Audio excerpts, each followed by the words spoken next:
Ok, donc aujourd'hui on se voit pour parler de sismique passive avec station unique. On avait déjà fait un webinaire il y a un an pour parler plus précisément de la méthode, de tous les aspects théoriques, comment interpréter les données, et puis surtout on avait détaillé toutes les possibles applications géologiques et dans le génie civil, analyse modale de structure, ce genre de choses. Je voulais refaire une session un peu plus light, on va dire, avec juste quelques rappels, de nouveau revoir rapidement les applications géologiques, et surtout parler de la complémentarité de la méthode avec la MSW ou la sismique réfraction. Parce que ce sont deux méthodes qui impliquent des ambiguïtés quand on les déploie sur le terrain, quand on déploie notre profil de géophone, et ça permet de faire deux mesurages sur V juste avant, ça permet de déjà résoudre une partie de ces ambiguïtés pour ensuite améliorer l'interprétation ou la contraindre. Donc moi je suis Jérémy, je suis géophysicien chez GeoReva. GeoReva, on est une société qui va bientôt avoir 30 ans. On est spécialisé dans la vente et la location de matériel et de logiciels de géophysique. On fait toutes les formations associées aux méthodes et aux instruments et l'assistance technique et la maintenance bien évidemment. On travaille avec de nombreux partenaires de par le monde, donc des producteurs d'instrumentation et de logiciels de géophysique qu'on estime pertinents, tant d'un point de vue utilisation sur le terrain, qualité de données et aussi interprétation des données avec des logiciels qui soient intuitifs et faciles d'utilisation. On travaille aussi avec des nouveaux partenaires depuis l'année dernière, donc notamment Impulse Radar pour des radars 2D et 3D haute résolution, hyperstacking. Ils ont aussi des logiciels d'acquisition qui sont assez simples à utiliser et notamment aussi pour le radar 3D, un logiciel d'interprétation qui rend l'interprétation des données assez intuitive. Mo qui font des petits capteurs tout en un sismique, donc notamment le Tromino dont on va parler pour le bruit de fond sismique, mais aussi un petit capteur tout en un qui s'appelle Suricat pour de l'analyse de vibrations. On travaille avec Prosec pour le contrôle non destructif des bétons et avec Move qui font des solutions de surveillance sans fil des structures avec des petits capteurs d'accélération, de vitesse, d'inclinométrie pour pouvoir suivre les structures. Alors, quelques rappels avant de rentrer un peu plus dans les détails, afin qu'on soit tous sur la même ligne. Sur les ondes sismiques déjà, la première chose, c'est qu'on a bien quatre types d'ondes sismiques, divisées en deux groupes. Le premier groupe, c'est les ondes de volume, onde P de compression, onde S de cisaillement. L'important, c'est bien de comprendre que quand on crée une source, quand on fait une source sismique, un tir avec la masse ou la dynamite, on crée principalement des ondes de volume. Ok. Ces ondes de volume se propagent dans les différentes couches du sol. Donc on a des ondes réfractées, des ondes réfléchies. Et quand ces ondes reviennent à la surface, en fait, où il y a à l'interface air-sol, on ne peut pas transmettre de mouvement de cisaillement, il y a un phénomène d'interférence constructive et de conversion des ondes de volume en ondes de surface. On a deux types d'ondes de surface, les ondes de Rayleigh, qui sont elliptiques et qui avancent en rétroversion, et les ondes de Love, qui sont purement horizontales. Et en fait, les ondes de Rayleigh sont principalement composées d'ondes P et d'ondes de la composante verticale des ondes S, et les ondes de Love de la composante horizontale des ondes S. Durant un tremblement de terre, les ondes qui créent le plus de dommages sont les ondes S et les ondes de surface, parce qu'elles arrivent à la surface avec un mouvement de cisaillement, un mouvement horizontal. Les structures sont faites pour supporter des mouvements verticaux, leur propre poids, mais pas de mouvement de cisaillement. Les ondes de surface, elles sont aussi très énergétiques, basse fréquence, donc elles ont une très longue longueur d'onde, ce qui fait que c'est des ondes qui s'atténuent peu avec la distance de la source, contrairement aux ondes P et aux ondes S. Quand on étudie par exemple un tremblement de terre qui a lieu à l'autre bout du globe, à l'autre bout de la planète, souvent on va voir de notre côté les ondes de surface, qui vont arriver bien après les ondes P, mais qui sont plus énergétiques. On va parler aussi d'effet de site. Alors, l'effet de site, c'est aussi lié à l'étude du bruit de fond sismique. Qu'est-ce qu'un effet de site? Ce sont des conditions géologiques ou topographiques locales capables de modifier le mouvement du sol. Durant un tremblement de terre, mais aussi en conditions calmes, ce qui va pouvoir nous permettre d'utiliser un capteur pour faire de la sismique passive. Alors, la théorie voudrait que quand on a un épicentre, quand on a un tremblement de terre, plus on s'éloigne de l'épicentre, plus on devrait avoir une atténuation du mouvement sismique avec la distance. Mais il a été vu que de temps en temps, même si on est plus loin, on a une amplification du mouvement sismique. Ça, c'est dû à l'effet de site. Donc, les principales causes d'effet de site sont la présence d'un fort contraste d'impédance dans le sol. Donc, l'impédance, c'est vraiment la densité multipliée par la vitesse. typiquement entre la couverture sédimentaire et le rocher, ce qui va causer, un, une amplification des ondes, et deux, une résonance de la couverture sédimentaire à sa propre fréquence de résonance. On peut aussi avoir la présence de conditions géologiques topographiques 2D, 3D qui vont créer un effet de cycle. Donc, ça peut être, si on est au sommet d'une colline, un système de failles, ou glissement de terrain ou présence de cavités. Ça peut créer un effet de cycle. Et donc, à la fin, les effets de site affectent l'amplification du mouvement sismique et la durée du mouvement sismique. Donc là, je vous ai mis un cas simple 1D pour vous montrer ce qui se passe durant un tremblement de terre, par exemple. Donc, durant un tremblement de terre, on a la création d'ondes de volume P et S très énergétiques qui vont se propager dans le rocher. Le tremblement de terre, en général, il a lieu entre 5 et 100 km de profondeur en fonction de où on se trouve sur Terre et du type de faille. Ces ondes P et ces ondes S, elles se propagent dans le rocher avec une forte vitesse, ok, parce que le rocher est très dense. Et en fait, quand elles arrivent de manière verticale, donc incidente, dans un bassin sédimentaire, le seul moyen pour ces ondes de passer d'un milieu très dense à un milieu beaucoup plus mou, et donc de garder l'énergie cinétique, en fait, c'est d'augmenter leur amplitude. Donc la simple présence d'un contraste d'impédance dans le sol, ok, et l'arrivée d'ondes très énergétiques va impliquer une amplification de ces ondes. Ok. Ensuite, il y a un deuxième phénomène, c'est qu'il va y avoir un piégeage des ondes qui sont rentrées dans le bassin ou dans la couverture sédimentaire, parce qu'on a de nouveau un contraste de densité entre le rocher et la couverture, et puis entre l'air et le sol. Et en fait, ce piégeage d'ondes va être l'origine de la résonance de la couverture sédimentaire à sa propre fréquence de résonance. Et donc la fréquence de résonance d'un système, c'est la fréquence pour laquelle ce système vibre avec la maximum amplitude. Okay. On a un phénomène de résonance pour le piégeage des ondes P, okay, mais aussi pour le piégeage des ondes S et particulièrement les ondes SH. Ce qui fait que le piégeage des ondes P, en fait, ça va créer une résonance verticale. Okay.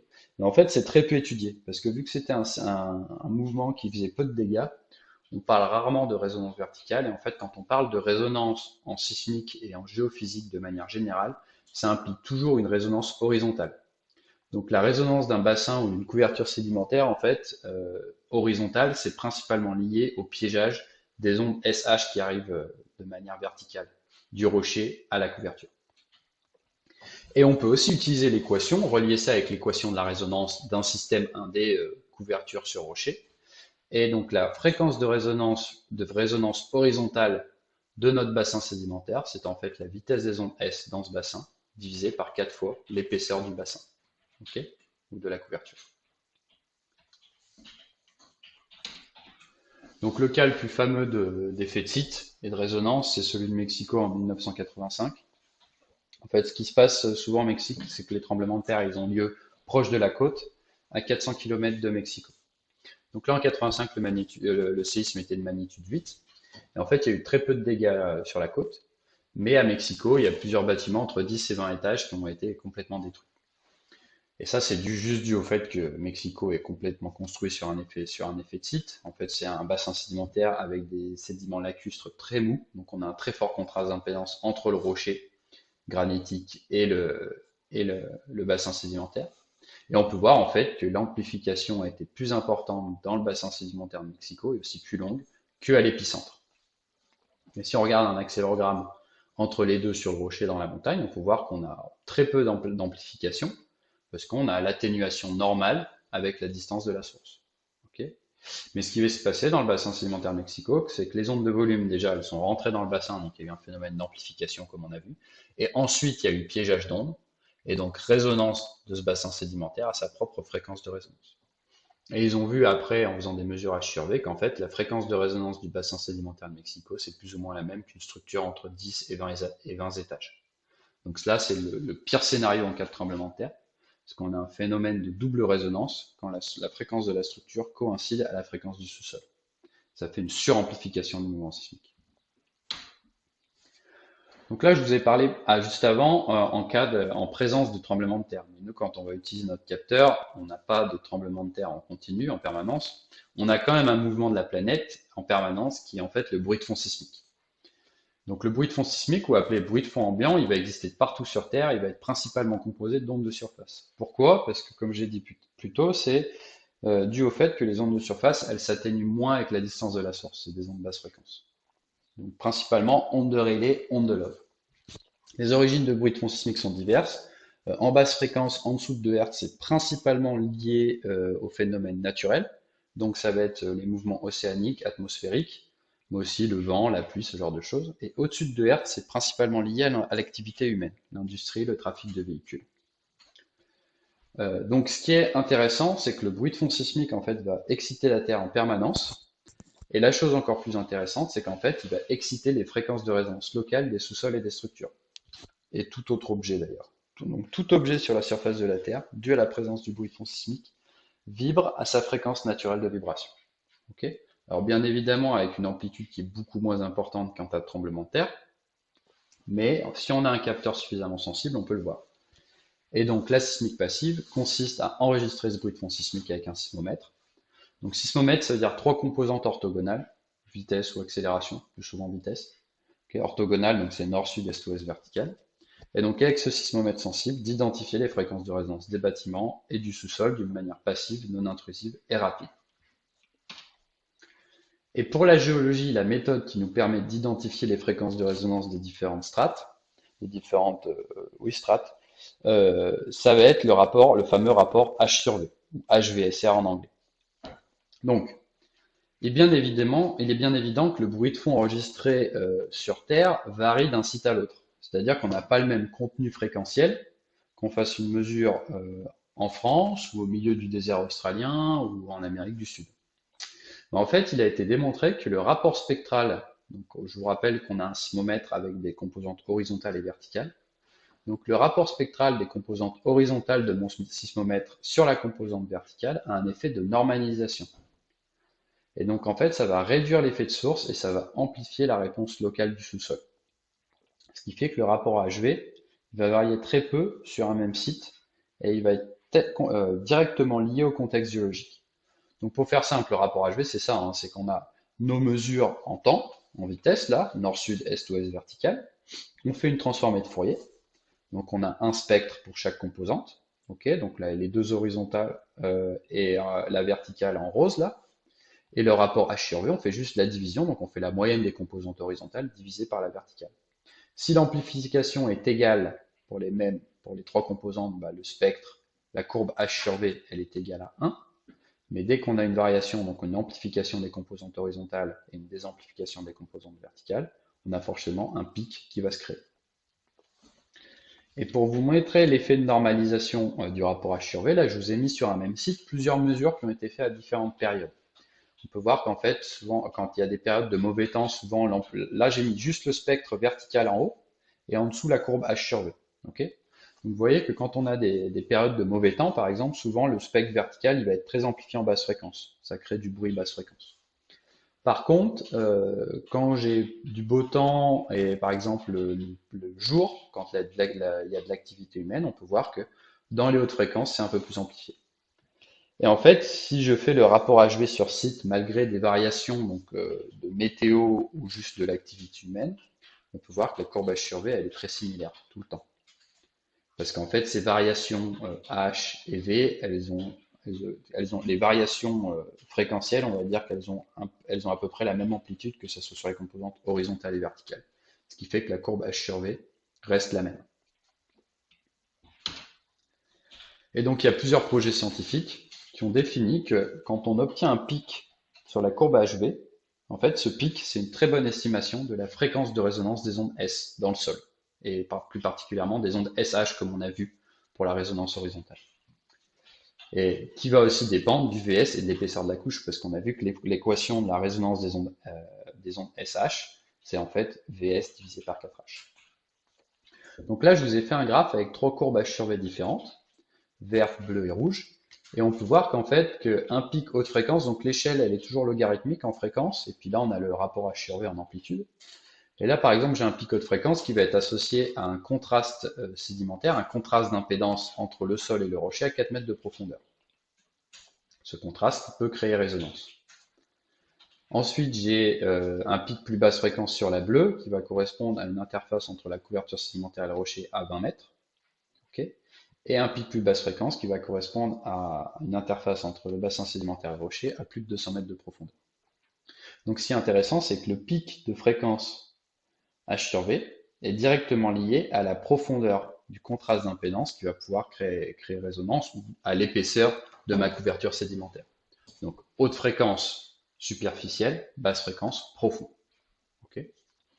Et l'amplitude d'un pic, en fait, va être directement liée au contraste d'impédance. Si j'ai un fort contraste d'impédance, donc fort contraste de densité, j'ai une forte amplitude du pic. Si j'ai un faible contraste de densité, j'aurai une faible amplitude. Okay. Donc, typiquement, des argiles ou des sables sur du granit, ça va faire une très forte amplitude. Si j'ai des conglomérats sur un grès, bah forcément l'amplitude va être plus réduite. Okay. Prenons un cas simple avec un seul pic sur ma courbe H sur V. Donc là, c'est une mesure typique de ce qu'on trouve en Australie où on a des sables sur du granit. Donc j'ai un seul pic très amplifié. Si j'ai un seul pic, ça veut dire que j'ai un seul contraste d'impédance majeur dans mon sous-sol. Donc typiquement, c'est entre la couverture sédimentaire et le rocher. Il faut savoir qu'il n'y a pas de phénomène de résonance dans le rocher. Okay, parce que les ondes se propagent trop vite, il n'y a pas possibilité d'avoir cet effet de piégeage et de résonance. Okay. Ce qui fait que ça va être difficile, par exemple, d'avoir un pic de fréquence si on veut essayer de déterminer l'épaisseur de dolomite sur du granit. On n'aura aucune amplification. Par contre, pour la couverture sédimentaire ou des strates sédimentaires, là, on aura un phénomène d'amplification et on aura un pic. Donc, dans ce cas-là, un seul pic, un seul contraste majeur. Donc, j'ai ma couverture sédimentaire sur le rocher. Et je peux utiliser la fameuse équation. Vu qu'on sait que le pic HV, c'est une bonne estimation de la fréquence de résonance des ondes S, on peut utiliser notre équation liée à la théorie, c'est-à-dire F égale Vs divisé 4H.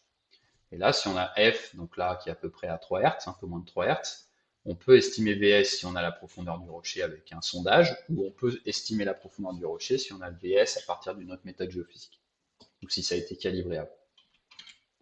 En cas de plusieurs pics, donc comme je le disais, si on a plusieurs pics, et j'ai juste dit avant qu'on n'a pas de phénomène de résonance dans le rocher, donc en fait, d'autres pics, c'est juste la présence de contraste d'impédance dans la couverture sédimentaire. Donc là, par exemple, j'ai 3 pics.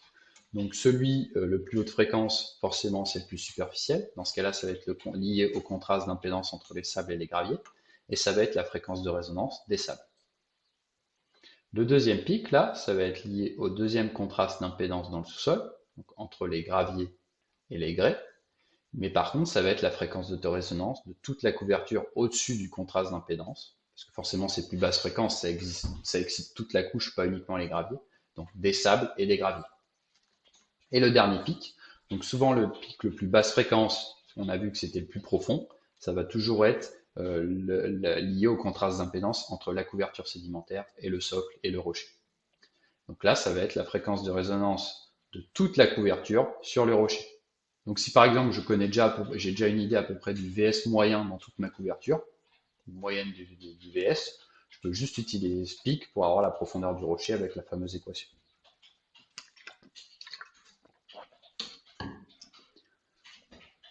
Pourquoi le pic, qu'on l'en interprète sur une courbe H sur V, donc le pic H sur V, est une bonne estimation de la fréquence de résonance des ondes S et des ondes SH. Okay. Alors ça, il y a plusieurs théories qui se battent. Ça dépend de plein de choses. Bon, l'important, c'est qu'en fait, la mesure H sur V a été prouvée expérimentalement depuis les 50 dernières années, c'est-à-dire qu'il y a des campagnes de forage qui sont faites dans l'industrie minière, mais aussi en géotechnique. Et en fait, on voit qu'à chaque fois, le pic H sur V il nous indique une fréquence de résonance qui va ensuite pouvoir fonctionner avec l'équation de résonance des ondes S et donc obtenir la profondeur du rocher d'une manière assez fiable par une mesure qui est non intrusive. Pour essayer de simplifier ça, il y a quand même deux points qui sont très importants et qui expliquent pourquoi on a un pic HV qui est en phase avec la fréquence de résonance des ondes S.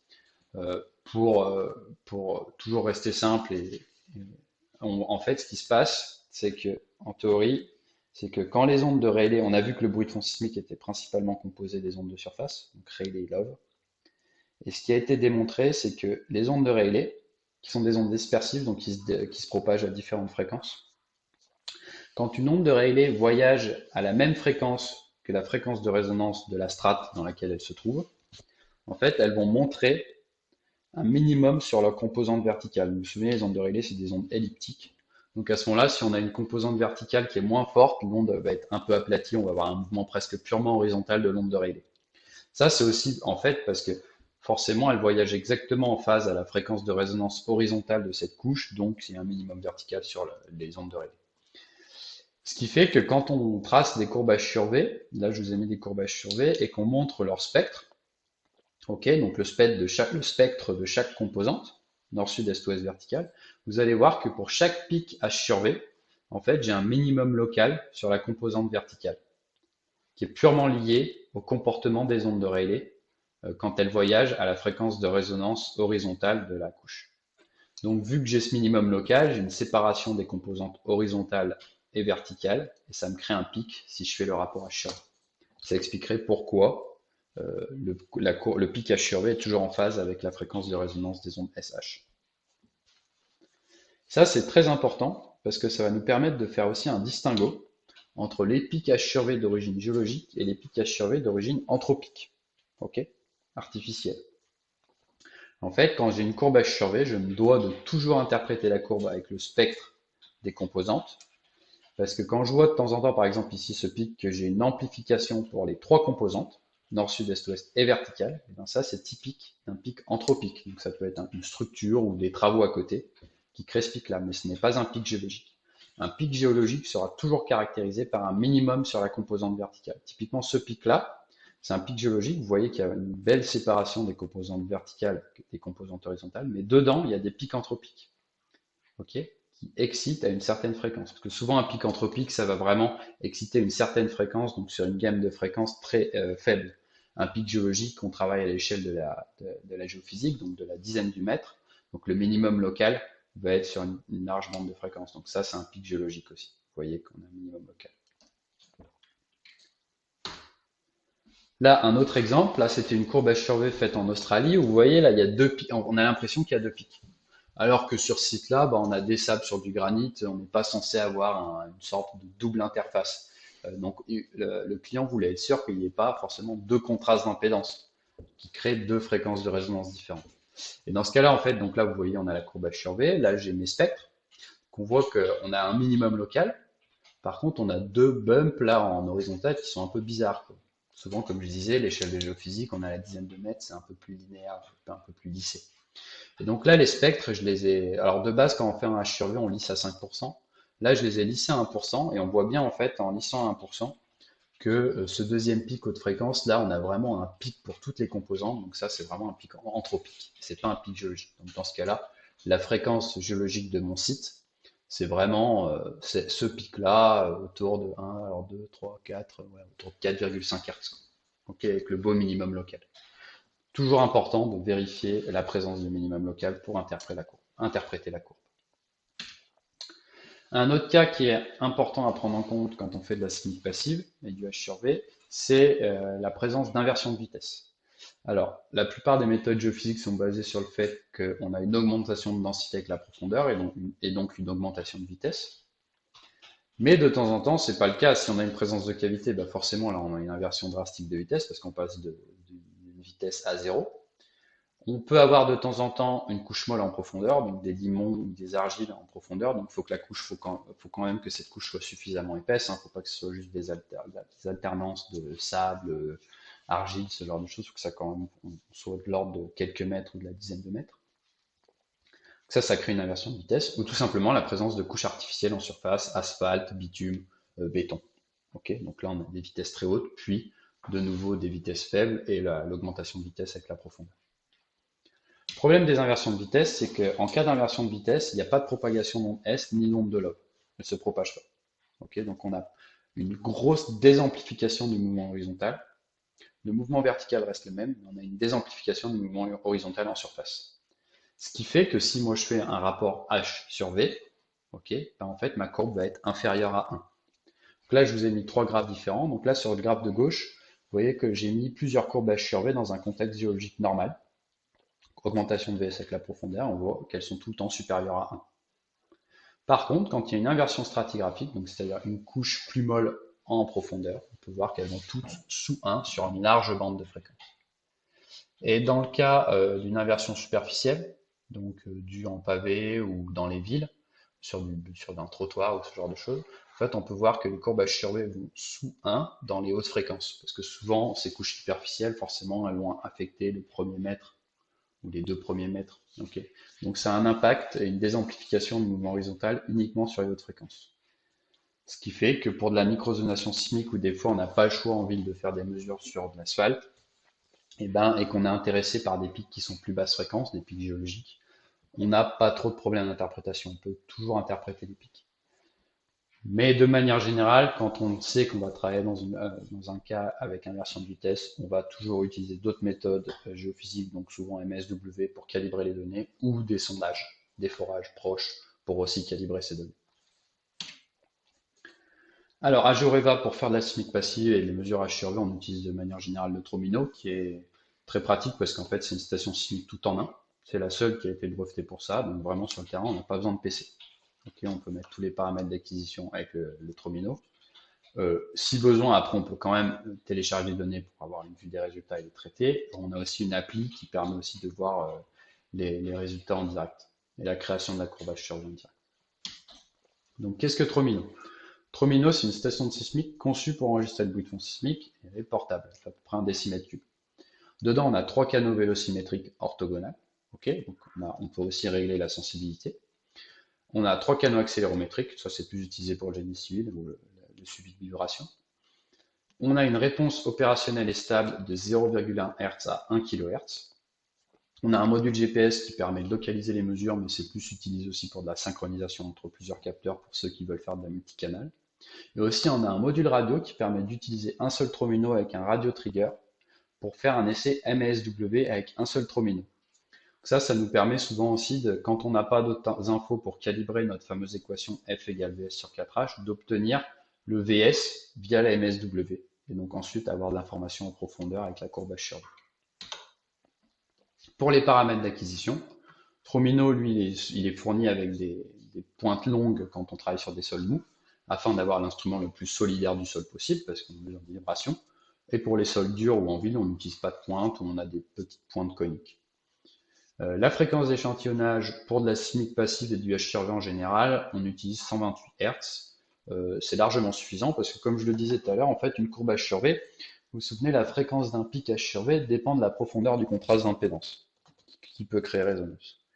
Euh, En fait, un contraste d'impédance au-dessus de 30 Hz, ça veut dire qu'on travaille dans les 30 premiers mètres, les quelques premiers centimètres du sous-sol.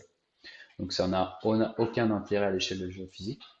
Donc sachant qu'on va maximum interpréter des pics au-dessus de jusqu'à 30 Hz, 128 Hz, c'est largement suffisant pour de la sismique passive. Okay. Pour ce qui est du temps d'acquisition, ça va dépendre du type de contexte géologique, ça va varier entre 10 et 16 minutes. On va souvent avoir tendance à allonger le temps de mesure si on travaille dans des contextes où le contraste d'impédance est profond. Okay.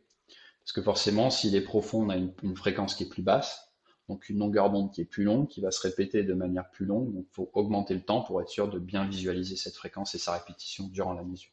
Okay. Pour avoir une courbe HRV qui est statistiquement fiable. L'avantage de Tromino aussi, c'est qu'en fait, il est fourni avec un logiciel qui permet de bien traiter les données, de voir les spectres et surtout de bien nettoyer les données dans le domaine fréquentiel. Donc ça rend l'interprétation un peu plus facile ensuite.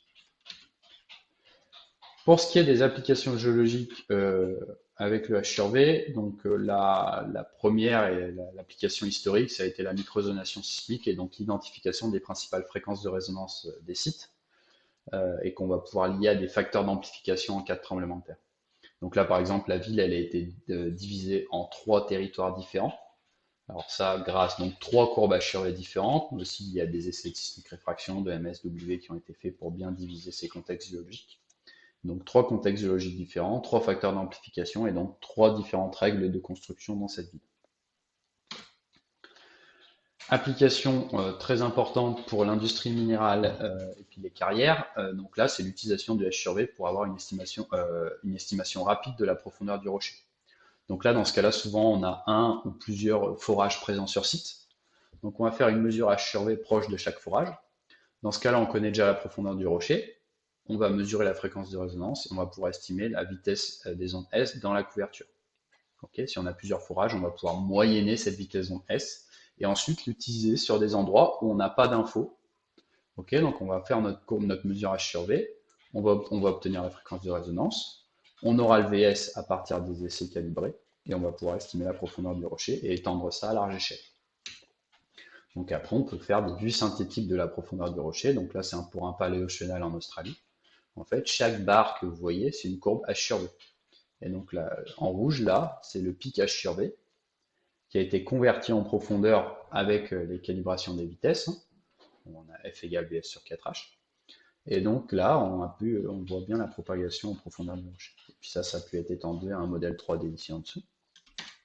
Là, c'est une coupe pour un projet de carrière en Angleterre pour avoir l'épaisseur de découverte. Okay, donc pareil, là, en violet, c'est vraiment un violet rouge, là, c'est la profondeur du rocher estimée. Okay. Et puis là, pour complètement la profondeur du bassin sédimentaire pour la reconstruction du pont de Gênes, qui s'effondre il y a quelques années.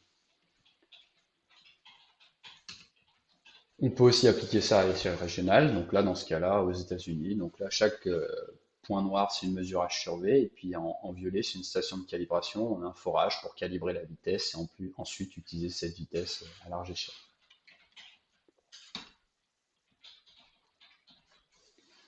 Alors on peut faire aussi du VS30 ou du profil de VS, donc ça c'est aussi directement fourni avec le logiciel du Tromino. Et ça permet en fait, donc là on obtient notre courbe H sur V, on a les spectres pour chaque composante pour bien vérifier le minimum local pour chaque pic. Et puis après on peut modéliser cette courbe H sur V pour avoir un module de un profil de VS, et puis un VS30 aussi. Okay, donc ça, dans le but, à chaque fois, il faudra bien évidemment contraindre notre essai H sur V avec une preuve au pénétromètre ou un essai MSW pour avoir ou VS ou l'épaisseur de la première couche. Il est suffisant d'avoir le VS ou l'épaisseur de la première couche pour ensuite aller à la profondeur, parce qu'on sait que la fréquence dépend de l'épaisseur ou de la profondeur du contraste d'impédance, et l'amplitude dépend directement du contraste d'impédance. Du moment qu'on a l'un, on peut aller en profondeur ensuite. Et une autre application, c'est bien évidemment de combiner le H sur V avec un essai MSW. Donc ça, le logiciel permet aussi de faire de la modélisation directe à la fois de la courbe H sur V et de la MSW ou du RMI, pour ensuite contraindre le profil de vitesse et avoir, on va dire, le meilleur profil de vitesse possible. Alors, donc là, on est là aussi pour parler de la complémentarité du H sur V avec l'analyse d'onde de surface, oscillation de réfraction. Okay. Donc la première chose qu'il faut retenir, c'est que la première hypothèse que l'on fait quand on veut inverser une courbe de dispersion, c'est que la couche sous notre profil de géophone soit tabulaire, qu'on a un contexte géologique 1D. Et historiquement, pour vérifier qu'on n'avait pas la présence d'un contexte géologique 2D, okay, donc avec des variations d'épaisseur des couches le long de mon profil de géophone, ce qu'on faisait, c'est qu'on faisait un tir de part et d'autre du profil. Et on vérifiait que notre courbe de dispersion était la même. Si elle était la même, c'était bon, et à ce moment-là, on pouvait considérer qu'on était dans un cas 1D, et ensuite on pouvait inverser notre courbe et fournir un profil de VS. Le gros souci de ça, c'est qu'en fait, souvent on a une source qui n'est pas forcément répétable, c'est-à-dire qu'on ne tire pas forcément de la même manière de chaque côté, ce qui fait qu'on ne va pas avoir forcément la même courbe de dispersion, et on va se dire, mon site n'est pas 1D, donc je ne suis pas censé travailler ici. Là, je vous ai mis par exemple, c'est une différence drastique entre une explosion et une masse, mais on voit bien la différence du contenu fréquentiel entre les deux, ce qui fait qu'on a une courbe de dispersion qui est différente. Donc la non-répétabilité de la source peut des fois induire un souci dans le fait qu'on va considérer un terrain comme 2D alors qu'il est 1D. Une autre chose aussi, c'est le contexte dans lequel on fait notre essai. Là, je vous ai montré la différence. En fait, d'un côté, on avait un immeuble, ce qui fait que quand on tirait, en fait, on avait aussi une partie du champ d'onde qui était réfléchie contre les fondations et qui revenait en arrière et qui se repropageait le long du profil de géophone. Donc forcément, là, j'ai beau tirer de chaque côté, je vais avoir des courbes de dispersion qui sont différentes, malgré le fait que j'avais un contexte géologique 1D. Okay. Tout ça, pourquoi? Pour simplement dire qu'en fait, si on fait avant le déploiement de nos géophones 2 mesures H sur V, okay, le long de notre profil, pas forcément de les faire très longues, 3-5 minutes, ça suffit. et qu'on vérifie qu'en fait on a des pics, nos fameux pics H sur V qui sont à la même fréquence ou que nos courbes tout simplement se ressemblent, en fait ça va attester de la présence d'un site 1D, parce que forcément la courbe H sur V est la même le long du profil. Okay. Par contre, si on a une variation des pics de fréquence le long de mon profil, là je suis dans un contexte géologique 2D, donc je suis en théorie, je n'ai pas le droit de faire de MSW et d'inverser mes courbes de dispersion. Ce qui est le cas ici par exemple. Vous voyez bien que j'ai des courbes de H sur V qui sont complètement différentes le long de mon profil, et forcément des courbes H sur V aussi différentes. Donc là en théorie je ne dois pas les inverser. Donc faire 2H sur V avant, ça nous aide tout de suite à savoir si on va être dans un contexte 1D ou 2D. La courbe H sur V va pouvoir nous donner aussi une information sur la profondeur d'investigation de notre mesure MSW, okay, ou même de notre sismique réfraction. Alors, typiquement, quand on a un contraste d'impédance profond, on aura la capacité d'avoir une bonne mesure d'onde de surface, particulièrement avec les ondes de Rayleigh. Là, je vous ai mis la MSW. Donc là, c'est fait sur le même site, hein, courbe H sur V et MSW. Et là, on est sur une plage, donc avec un faible gradient de vitesse et un rocher qui est très profond. Le rocher, voilà, il est supérieur à 120 mètres. Okay. On peut voir que sur notre courbe de dispersion, là, j'ai de l'information en assez basse fréquence. En théorie, quand on fait de la MSW ou du REMI, la profondeur maximale d'investigation théorique, c'est la longueur, 1 à 2 fois la longueur du profil. Okay, donc là, par exemple, j'avais 32 mètres avec 9 géophones, donc je suis censé pouvoir aller jusqu'à maximum 60 mètres, entre 30 et 60 mètres d'investigation. Et donc la longueur d'onde, la profondeur maximum, souvent c'est la longueur d'onde divisée par 2 ou 3. Donc là, si je prends, et la longueur d'onde, c'est la vitesse divisée par la fréquence. Donc si je prends mon spectre, là, ma courbe de dispersion, on peut voir que si je prends, moi je sais pas, quand je suis à peu près à 300, entre 350 et 400 mètres secondes, je suis à peu près à 4 Hertz. Donc pour avoir une idée de la profondeur d'investigation de cette onde de surface qui a cette vitesse et cette fréquence, je fais 350 divisé par 4 et divisé par 2 ou 3. Et j'ai une information de jusqu'à quelle profondeur cette onde se propage. Dans ce cas-là, c'est un contexte idéal pour la propagation d'ondes de Rayleigh, donc j'ai une courbe de dispersion qui va assez en profondeur, on peut voir qu'elle va à peu près jusqu'à 60 mètres. Là, elle me donne de l'info jusqu'à 60 mètres. Puis après, pour avoir de l'info plus profonde, bah, j'utilise bien évidemment la courbe H sur V. Okay. Là, on est dans un autre contexte où on a un rocher superficiel, on est proche d'un flanc de montagne, ce qui fait que le rocher est superficiel, et donc ce qui fait que notre courbe H sur V nous indique un pic haute fréquence. Okay. Contrairement à avant, on avait uniquement un pic basse fréquence.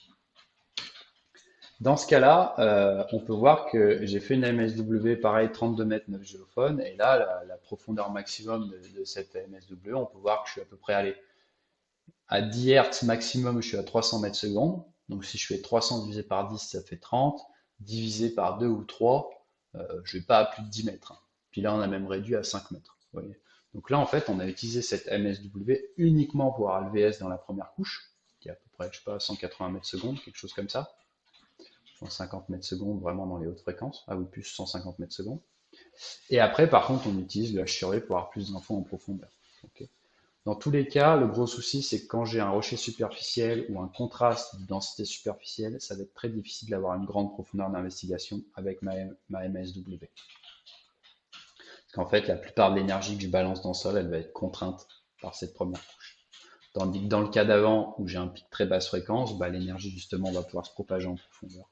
Et on va avoir une plus grande profondeur d'investigation. Là, c'est un autre cas où j'ai deux pics sur ma courbe H sur V. J'ai un pic haute fréquence et un pic basse fréquence. Donc à la fois un contraste superficiel et à la fois un contraste plus en profondeur. Dans ce cas-là, c'est simplement que j'ai des argiles sur des sables compactés et puis ensuite j'ai des sables compactés sur la dolomite. Okay. Donc là, on a fait un profil de 96 mètres avec la MSW de 25 géophones. Et on peut voir que malgré un tel profil, en fait, si je prends la profondeur maximum, bah, je sais pas, moi je suis à peu près allez, 150 divisé par 10, ça fait 15 quoi. 150 divisé par 10, ça fait 15 divisé par 2 ou 3. Je suis pareil, là je suis maximum entre 5 et 10 mètres de profondeur d'investigation de ma SW. Donc dans ce cas-là aussi, bah, j'utilise principalement les hautes fréquences, donc je sais que j'ai à peu près 100 mètres secondes de vitesse dans la première partie. Et après, je vais utiliser la courbe H/V pour avoir plus d'infos en profondeur. Ok. Toujours là, la simple présence d'un pic haute fréquence fait que j'ai donc d'un contraste d'impédance superficielle fait que la plupart de l'énergie que je balance pour ma MSW est contrainte dans cette première couche. Donc là encore, le H/V, tout simplement pour conclure, c'est que si je fais 2 H/V avant, on a vu que je vérifiais si j'avais un contexte 1D, 2D. Si j'ai un contexte 1D, et si ensuite je vois que par exemple j'ai un pic haute fréquence, on va voir que ça va contraindre ma profondeur d'investigation parce que j'ai un contraste superficiel, un contraste de densité superficielle. Par contre, si j'ai uniquement un pic basse fréquence, voilà, ça va être plus intéressant et on aura une plus grande profondeur d'investigation avec la MSW. Ça va être un peu similaire pour la sismique réfraction parce que de base, en sismique réfraction, si j'ai un contraste très proche de la surface, ben, en théorie, au moins on sait qu'on pourra bien l'imager. Si j'ai un contraste très profond, on sait qu'on pourra étendre notre profil si je veux atteindre ce contraste et avoir un très long profil. Donc ça aussi, ça peut aider pour la sismique réfraction. Alors, un autre cas où le HRE peut nous aider, c'est la présence d'inversion de vitesse. On a vu que la courbe H sur V, en cas d'inversion de vitesse, alors ça allait pas être facile d'interpréter, mais par contre on le voyait tout de suite parce que la courbe allait sous une valeur de 1 sur une large bande de fréquence. Donc la première chose, c'est qu'en cas d'inversion de vitesse, la sismique réfraction, ça marche pas parce que ça fait des couches fantômes. On n'est pas censé faire de la sismique réfraction si on a une inversion de vitesse. Donc déjà de faire 2 H sur V avant, on peut le vérifier. Par contre, la sismique à ondes de surface, et particulièrement les ondes de Rayleigh, parce que les ondes de Love ne se propagent pas en cas d'inversion de vitesse, mais les ondes de Rayleigh, ça fonctionne. Donc dans ce cas-là, je peux faire une MSW. Par contre, je sais que je devrais m'attendre à interpréter une inversion de vitesse sur ma courbe de dispersion. Okay. Dans ce cas-là, je suis sur le sol naturel. Okay. Donc là, j'ai vraiment l'augmentation de vitesse avec la profondeur. Basse fréquence, augmentation de vitesse. Là, je suis sur un sol compacté. Donc j'ai une couche plus haute vitesse, puis le contexte géologique normal avec l'épaisseur. Ça, si je fais une mesure H sur V, je vais le voir tout de suite, parce que ma courbe dans les hautes fréquences, elle va aller sous une valeur de 1. Et à ce moment-là, quand j'interprète ma courbe de dispersion, je considère, ok, j'ai une vitesse plus haute en haute fréquence, 300 mètres secondes, puis ça diminue, puis ça remonte. Ça, c'est important de le savoir en amont parce que souvent, quand on a ce type de spectre, là, comme vous voyez, le deuxième spectre sur le sol compacté, on va dire, ah ben ça, c'est un mode supérieur ou c'est une superposition de modes. C'est pas un mode fondamental. Alors que c'est bien le mode fondamental de mon site parce qu'il y a une inversion de vitesse. La courbe H sur V, elle va aussi nous dire si on va utiliser des ondes de Rayleigh ou des ondes de Love. Parce que, comme je le disais juste avant, en fait, les ondes de Rayleigh, elles se propagent très bien quand j'ai un gradient de vitesse avec la profondeur. Pas quand il y a un fort contraste d'impédance. Donc si je vois que j'ai un pic basse fréquence ou moyenne fréquence sur ma courbe H sur V, là je vais pouvoir avoir une bonne propagation d'ondes de Rayleigh, donc je vais pouvoir utiliser géophones verticaux et dispersion d'ondes de Rayleigh. Par contre, si ma courbe H sur V elle montre un pic très haute fréquence, donc contraste d'impédance superficielle, là je sais dans tous les cas que j'aurai pas une très bonne profondeur d'investigation. Par contre, on sait que les ondes de Rayleigh, leur propriété, c'est de se propager très bien quand il y a un contraste d'impédance, parce que ce sont des ondes guidées. Okay. Donc, dans ce cas-là, je peux utiliser des géophones verticaux et la dispersion des ondes de Rayleigh pour analyser la vitesse d'onde S dans ma première couche. Je ne vais pas forcément avoir une bonne profondeur d'investigation, ça ne va pas améliorer la chose, dû parce que l'énergie que je vais balancer, elle va toujours rester contrainte dans cette première couche. Par contre, souvent, je vais moins exciter les modes supérieurs avec les ondes de Love, donc j'aurai un mode fondamental qui sera plus facilement identifiable et interprétable pour la vitesse d'onde S avec les ondes de Love. Ok. Si j'ai un contraste superficiel et que j'ai que des géophones verticaux et donc ondes de Rayleigh, souvent ce que je vais faire, c'est que je vais utiliser une méthode passive, faire du REMI pour essayer de moins balancer d'énergie dans cette première couche, d'avoir une source d'onde plus basse fréquence et avoir plus d'informations. La courbe H sur V, ça va aussi nous aider sur la présence de modes supérieurs ou non, parce que forcément, ces modes supérieurs vont être excités en cas d'inversion de vitesse ou de contraste superficiel. Donc on a vu pic haute fréquence ou courbe H sur V qui va sous 1. Donc ça, on pourra pouvoir se dire, bah, si j'ai ce type de courbe, je vais forcément je vais pouvoir exciter ou non des modes supérieurs. Il y a aussi le fait que, de base, on utilise une source qui est non répétable, mais aussi le fait d'utiliser une distance entre géophones qui reste la même, ça filtre aussi notre signal. Là, je vous ai mis, par exemple, des géophones pairs sur le même profil, hein, la différence de spectre entre géophones pairs, impair et tous les géophones. Ça change vraiment le type de longueur d'onde qu'on est en train d'analyser. Donc ça, c'est important parce qu'on va pouvoir le prédire en amont. Si j'ai une inversion de vitesse ou un contraste superficiel, je vais pouvoir me dire, ah ben là, si j'ai une MSW, je vais pouvoir exciter plus ou moins mes modes supérieurs. Souvent, ce qu'on va faire aussi pour réduire ça, c'est-à-dire que si je suis sur un site où les vitesses en surface sont très élevées, on va avoir tendance à augmenter l'espacement intergéophone, 5 mètres, voire plus, sur des sables compactés, des conglomérats ou du rocher, du grès ou des rochers un peu fracturés, on va dire. En théorie, quand on est dans des rochers, la dispersion de l'onde de surface ne fonctionne pas très bien. Et ensuite, si je suis sur des sols très mous, des argiles, des sables, ce genre de choses, des limons, à ce moment-là, je vais pouvoir réduire l'espacement intergéophone. Donc là, pour conclure un peu tout ça, sur cette complémentarité H sur V, MSW, sismique réfraction, je vous ai fait un plan de travail qui peut être déployé sur site. Alors, la première chose, comme je le disais, c'est de faire, là où on va déployer notre profil, c'est de faire 2 mesures H sur V, donc 3 à 5 minutes, et de vérifier s'ils sont identiques. Alors, s'ils ne sont pas identiques, ça veut dire qu'on ne respecte pas la condition 1D. Et on est dans un contexte géologique 2D, on n'est pas censé ensuite inverser la courbe de dispersion qu'on obtient. Donc il faut changer de site. S'ils sont identiques, oui, on peut aller de l'avant. Est-ce que la courbe H sur V montre la présence d'une inversion de vitesse? Donc H sur V inférieur à 1 sur une large bande de fréquence. Alors si oui, si c'est le cas, à ce moment-là, on sait qu'on ne va pas pouvoir utiliser les géophones horizontaux parce que les ondes de Love, elles ne se propagent pas en cas d'inversion de vitesse. On sait que la courbe H sur V sera difficile à interpréter, il faudra peut-être la calibrer avec des sondages. Par contre, on va pouvoir utiliser les ondes de Rayleigh, parce qu'elles fonctionnent bien. Mais on devra s'attendre à interpréter une inversion de vitesse sur la courbe de dispersion. Alors, si la courbe HV ne montre pas d'inversion de vitesse, est-ce que la courbe HV est plate? Alors, la courbe HV est plate et on a deux possibilités si elle est plate. La première, c'est si on se trouve sur le rocher. Forcément, si on se trouve sur le rocher, sur le socle, il n'y a pas de contraste très important de densité en profondeur qui peuvent créer résonance.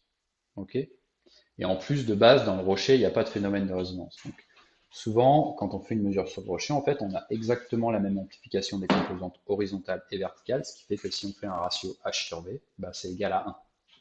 Donc on a une courbe plate. Donc dans ce cas-là, on peut s'attendre à ne pas avoir de dispersion d'onde de surface. Et si on veut essayer, eh ben à ce moment-là, il faut utiliser un espacement entre géophones très important. Si on n'est pas sur le rocher et qu'on a une courbe plate, l'autre possibilité, c'est qu'en fait, on est dans un contexte sédimentaire très profond, donc avec un faible gradient de vitesse, avec un rocher, je ne sais pas, moi, 1 km ou très profond. Donc ça, pour le coup, ça va être idéal pour les ondes de Rayleigh, parce qu'on a vu qu'elles se propageaient bien en cas de gradient de vitesse. Mais bon, après, c'est très rare quand même d'avoir une courbe H sur V qui ne vaut pas un pic très profond. Ça peut arriver dans certains contextes, mais souvent il y a quand même des pics, d'autres pics liés à d'autres contrastes dans la couverture sédimentaire. Si la courbe n'est pas plate, est-ce que la courbe H sur V montre un ou des pics haute fréquence? Oui, si on a un pic haute fréquence, à ce moment-là, on peut s'attendre à une faible profondeur d'investigation des essais MSW. Ça sera peut-être préférable d'utiliser une méthode passive si on a des géophones verticaux. Si on a des géophones horizontaux, on va pouvoir analyser les ondes de Love, on va pouvoir bien caractériser la vitesse d'onde S dans cette première couche, mais dans tous les cas, on n'aura pas une grande profondeur d'investigation. Et puis là, dans ce cas-là, ça sera intéressant, vu qu'on a un pic de fréquence et que notre analyse d'onde de surface elle est contrainte dans la première couche, d'utiliser la mesure H sur V pour avoir plus d'infos en profondeur. Si la courbe HV ne montre pas de pic haute fréquence, mais uniquement un pic basse fréquence, ben là c'est parfait, on a un rocher plus ou moins profond. Donc là, pareil, on a un bon contexte pour faire du MSW ou du REMI avec les ondes de Rayleigh.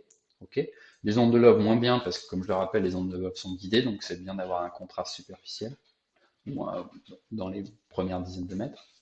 Et on va pouvoir aussi, là, dans ce cas-là, combiner ces mesures d'analyse d'onde de surface avec la mesure HV pour calibrer tout ça et avoir plus d'infos en profondeur. Eh bien, merci pour votre temps. On va passer aux questions.